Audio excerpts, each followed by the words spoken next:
Canine distemper virus is a very deadly disease और ये dog में काफी कॉमन है और इनफैक्ट अगर हम डेटा की बात करें तो 1 लाख से ऊपर मौतें जो है हर साल इंडिया में ही हो जाती हैं हमारे बच्चों को, हमारे डॉग्स को इस बीमारी के कारण। तो आप समझ सकते हैं इसकी गंभीरता को, ये बहुत ही डेडली है, इसका कोई इलाज नहीं है। आज हम इस डिजीज के बारे में थोड़ा सा डिटेल में आपको बताएंगे, आपको अवेयर करेंगे कि आप कैसे इस बीमारी को समझें और कैसे अपने डॉग को जो है इससे बचाएं, और अगर आपके डॉग को डिस्टेंपर हो जाता है तो कैसे इसको पहचानें और कैसे इसको हैंडल करें। ये बहुत ही इंपॉर्टेंट वीडियो होने वाली है, इसलिए आप इसको जरूर अंत तक देखिएगा, स्किप मत कीजिएगा। इट्स वेरी टेक्निकल वीडियो, अभी तक कहीं भी आपको इस तरह की इंफॉर्मेशन नहीं मिलेगी। तो चलिए शुरू करते हैं।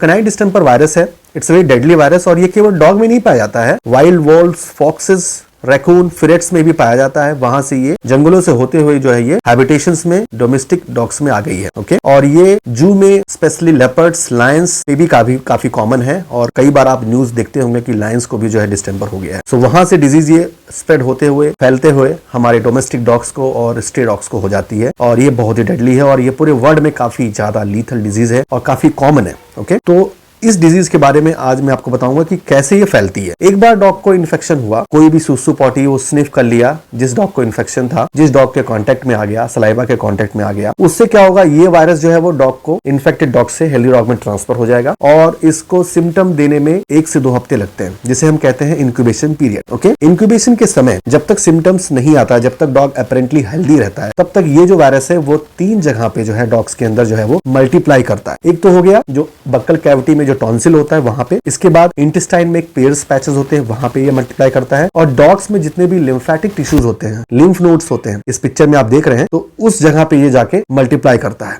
लिम्फ नोड में मल्टीप्लाई होने से प्रॉब्लम ये होती है कि बॉडी का जो इम्यून सिस्टम होता है वो काफी वीक हो जाता है, काफी कंप्रोमाइज हो जाता है। तो यहाँ पे इसलिए जो है हमें फोकस करना है कि डिस्टेंपर वायरस अगर किसी भी डॉग को हो जा रहा है तब हमको उसको इम्यूनो मॉड्यूलेशन करना है, मतलब उसकी इम्यूनिटी को बढ़ाना है। पूरा टारगेट जो ट्रीटमेंट का होता है वो होता है immuno modulation, nothing else. Okay, इसके बाद हम आपको बताएंगे कि क्या क्या इंपॉर्टेंट इनिशियल साइंस होते हैं। इंक्यूबेशन पीरियड जैसे खत्म होता है वैसे ही डॉग जो है वो बीमार होने लगता है, उसको फीवर आएगा, लिथार्जी हो जाएगी, काफी कमजोर हो जाएगा, खाना नहीं खाएगा, उसके बाद फिर नाकों से डिस्चार्ज आने लगेगा और थोड़ा थोड़ा खांसी आने लगेगी। ये स्टार्टिंग के साइंस होते हैं। अब जो कैनाइन डिस्टेंपर वायरस होता है ये इसके कई स्टेजेस हैं, स्टेज बाय स्टेज डॉग को अफेक्ट करता जाता है और काफी ज्यादा डैमेज कर देता है पूरे सिस्टम को डॉग के। नंबर 1 जो स्टेज होती है वो होती है ऑकुलर एंड रेस्पिरेटरी स्टेज, जिसमें आंख और नाक जो रेस्पिरेटरी सिस्टम होता है वो अफेक्टेड होता है। आंखों से काफी ज्यादा पानी आएगा, आई डिस्चार्ज होगा, आंखों में लालिमा हो जाएगी जिसे कहते हैं कंजक्टिवाइटिस, उसके साथ साथ नाकों से पानी आएगा, नेजल डिस्चार्ज आएगा जो कि बाद में चल के काफी म्यूकोपुरुलेंट डिस्चार्ज में कन्वर्ट हो जाता है, सांस लेने में काफी तकलीफ होगी और काफी ज्यादा खांसी आएगी। तो ये डॉग्स में अर्ली स्टेज ऑफ सिम्टम्स होते हैं। इस स्टेज को क्रॉस करके फिर जो है सीधे जब वो इंटेस्टाइन में डेवलप कर किया हुआ है तो फिर इंटेस्टाइन सिस्टम को, गैस्ट्रो इंटेस्टाइन सिस्टम को डिस्टर्ब करेगा, गैस्ट्रिक और एंट्रिक साइन देगा, जैसे कि डॉग काफी ज्यादा वॉमिटिंग करेगा, डायरिया करेगा, काफी ज्यादा डिहाइड्रेट। ये साइंस काफी ज्यादा अनकॉमन है, मतलब कि ऐसा नहीं कि जितने भी डिस्टेंपर के पेशेंट उसमें ये साइन ज्यादा दिखेगा। कई बार क्या होता है कि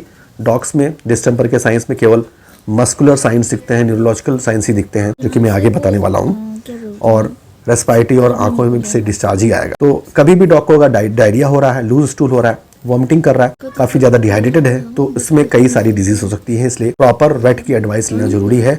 आप अपने वेट से हमेशा कनेक्ट रहिए, इन शॉर्ट। ओके, इसके बाद जो स्टेज होती है वो होती है न्यूरोलॉजिकल स्टेज। न्यूरोलॉजिकल स्टेज का मतलब क्या हो गया कि अब वायरस जो है वो मल्टीप्लाई करके सीधे न्यूरॉन्स को अटैक करता है और जब न्यूरॉन्स को अटैक करेगा तो न्यूरोलॉजिकल साइंस आएंगे, जैसे कि बहुत ही ज्यादा डॉग्स को फिट्स आएंगे, झटके आएंगे। आप इस वीडियो में देख रहे होंगे ऐसे ज्यादा डॉग जो है काफी ज्यादा झटके में आ रहा है। मसल ट्विचिंग होगी, बॉडी की जो मसल्स होती है उसमें ट्विचिंग होने लगती है, हेड में ट्विचिंग होगी और डॉग्स की बॉडी रैंडमली मूव करेगी जिसका कोई कंट्रोल नहीं है उसके पास, इसे हम टेक्निकली बोलते हैं कोरिया। और उसके बाद डॉग्स काफी ज्यादा अनकंट्रोल वॉक करेगा, चिल्लाएगा, मोर्निंग करेगा, मतलब आप परेशान हो जाओगे। अगर आपके घर में डिस्टेंपर का पेशेंट है तो मतलब रात भर वो सोता नहीं है, चकता रहता है, चिल्लाता रहता है, इस तरह के साइंस जो है वो डिस्टेंपर के पेशेंट्स में दिखते हैं। इस स्टेज के बाद डॉग जब मान लीजिए सर्वाइव कर गया, उस सीवियर फिट्स के अटैक से डॉग बच गया, उसकी इम्यूनिटी अच्छी है, तो वो काफी ज्यादा वीक हो जाएगा, रिकम्बेंट हो जाएगा, चल फिर नहीं पाएगा और उसके बाद फिर जो है खाना नहीं खाएगा बिल्कुल भी।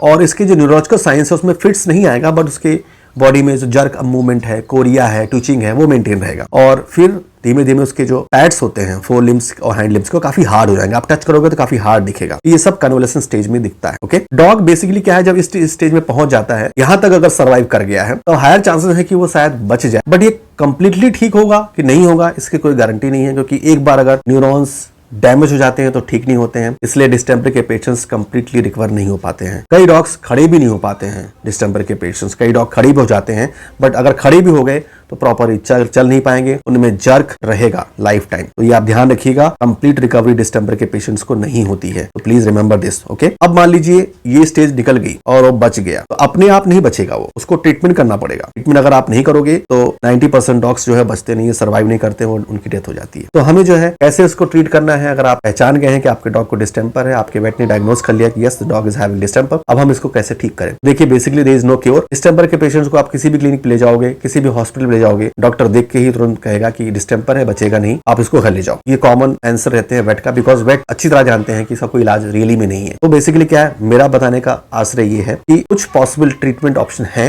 जो आप अपने वेट से पूछ के आप कर सकते हैं, बट कोई गारंटी नहीं है कि फॉलो करेगा, ये आपके डॉग को फिट करेगा कि नहीं करेगा, we don't know, but we have to try. Okay, उस ट्रीटमेंट ऑप्शन में दो ऑप्शन बेसिकली फॉलो किया जाता है, जिसमें है कन्वेंशनल एलोपैथी, जिसमें हम इंग्लिश मेडिसिन को रिकमेंड करते हैं, and second one is alternative therapy, जिसमें होम्योपैथी और आयुर्वेदा है। तो एक एक करके हम इसके बारे में डिस्कस करेंगे। नंबर वन जो कन्वेंशनल एलोपैथी है, उसमें बेसिकली हमारा टारगेट रहता है कि डॉग को जो है हम स्टेबलाइज करें। मान लीजिए खाना नहीं खा रहा है, काफी ज्यादा रिकमेंड हो गया है, चल फिर नहीं पा रहा है, तो उस केस में हमको इसको स्टेबलाइज करना है, क्योंकि खाना नहीं खाएगा तो कैसे बचेगा। तो न्यूट्रिशन को मेंटेन करने के लिए उसको ड्रिप थेरेपी बहुत जरूरी है। जैसे कि पारो के पेशेंट में हम लोग ड्रिप थेरेपी करते हैं, वैसे ही डिस्टेंपर के पेशेंट में भी करना चाहिए। Okay, but I do recommend कि आप अपने वेट से ही सलाह लेके कीजिए, कौन सी फ्लूइड थेरेपी कितना देना है, अपने लेवल से मत कीजिए, because weight is weight, you are not weight. आप पेट पेरेंट है तो आप अच्छे वेट से संपर्क में रखिए। आपका जो भी वेट हो आपके एरिया में, लोकेलिटी में, उनसे आप अच्छा टच बनाकर रखिए, उनके गाइडेंस में ही आप कीजिए। ठीक है, ये video only as a direction है। कुछ मेडिसिन है जैसे कि वाई एंटीबॉडीज के नाम से कैंग्लोडी फोर्टे आता है, ये एकमात्र ऐसी एंटीबॉडी है पूरे वर्ल्ड में जो कि चेक रिपब्लिक द्वारा बनाया जाता है, इंडिया में इंपोर्ट होती है, महंगी है, अराउंड 3800 प्लस कॉस्टिंग है इसकी एक वायल की। सो ये अफोर्डेबल तो नहीं है इनफैक्ट वी डोंट नो कि कितने वायल लगेंगे और कितना जरूरी है, कितने में रिजल्ट आएगा, वी डोंट नो। तो उसलिए बेसिकली मैं रिकमेंड यही करता हूं कि अगर आपके पास पैसा है और आप चाहते हो कि हाँ हमें ये शॉट ये ट्राई करना चाहिए, देन आप अपने वेट को अप्रोच करो, वेट के थ्रू ही मिलेगी, ऐसे नहीं पाओगे आप। इसको आप लगवा लो, तब हम इम्यूनिटी को बढ़ा सकते हैं। ओके, ऐसे नहीं। और इसके अलावा हमें क्या करना है, ड्रिप थेरेपी, यही हमारा मेन स्टेप ट्रीटमेंट है, स्पेशली एलोपैथी का। अब हमारा जो अल्टरनेटिव थेरेपी है उसमें हम आयुर्वेदा और होम्योपैथी के बारे में बताएंगे। तो होम्योपैथी में एक मेडिसिन आती है डिस्टेंपरिनियम 200 डाइल्यूशन की, इसको आप मार्केट से ले सकते हैं और उसको आप जो है as an alternative therapy supportive में दे सकते हैं, कुछ हेल्प जरूर करेगा। और आयुर्वेदा में कुछ इंपॉर्टेंट इंग्रेडिएंट है, जैसे कुरकुमिन हो गया, मानुका हनी हो गया, और कैनोपा में हेम्प सीड ऑयल आता है। तो ये सभी काफी सपोर्टिव रोल प्ले करते हैं, इसको आप यूज कर सकते हो और इससे काफी ज्यादा अपने डॉग को हेल्प मिलेगी। एंटी वायरल प्रॉपर्टी है, एंटी इन्फ्लेमेटरी प्रॉपर्टी है, तो ये डेफिनेटली हेल्प करेगा। तो आप ये सब यूज कर सकते हैं। फाइनली वी डोंट नो कि आपका डॉग सर्वाइव करेगा नहीं करेगा, हम लोग बस एक बेस्ट ऑप्शन दे सकते हैं आपको। तो आप ये फॉलो कीजिए, अपने वेट से जुड़े रहिए। एक चीज और भी आपको बताना जरूरी है कि देखिए किसी भी पेशेंट को अगर डिस्टेंपर हो गया तो हमें पता है कि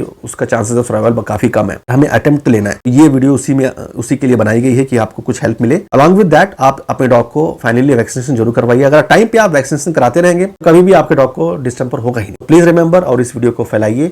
अब आप घर बैठे ही अपने पेट की कोई भी क्वेरीज को सॉल्व कर सकते हैं with the help of online WhatsApp consultation platform. दिए हुए नंबर पे आप अपने पेट की कोई भी क्वेरीज को मैसेज कीजिए, डॉक्टर मिश्रा उसको देखेंगे और उसके बाद फिर बेस्ट पॉसिबल सोल्यूशन आपको देंगे। ये बहुत ही आसान तरीका है। तो चलिए हम मिलते हैं आपसे व्हाट्सएप पे। Thank you.